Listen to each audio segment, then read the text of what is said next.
Laissez-moi vous raconter l'histoire de Monsieur Seller. César de son prénom. César Seller, donc, pense bien se comporter avec les femmes.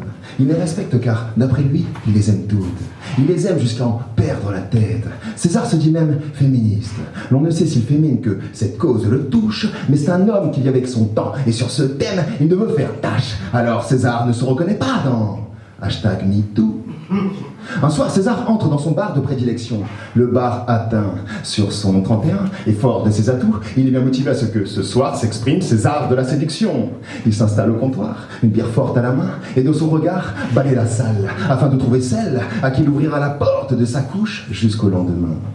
Quand soudain, il aperçoit une bombasse qui lui sourit. Il apprécie l'instant, il se veut insistant. Il trouve bien normal qu'il la bombarde de regards suaves et sexy. Et il ne veut surtout pas que cette bombe fêtarde ne se lasse de lui. Il se décide et avance vers ce canon. Il n'acceptera pas de refus, aucun nom. Il arrive sur la piste de danse, on oublie tout le raffut, et de son plus beau sourire, lui demande son nom. La belle se nomme Aurore, Aurore de la solitude. César Seller et Aurore de la solitude, ça promet.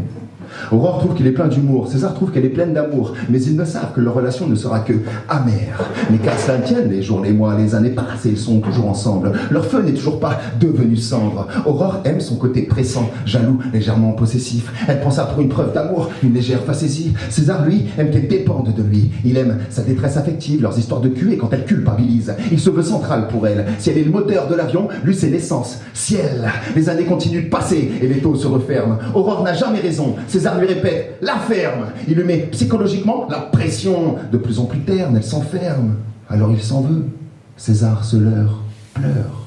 Et Aurore pardonne.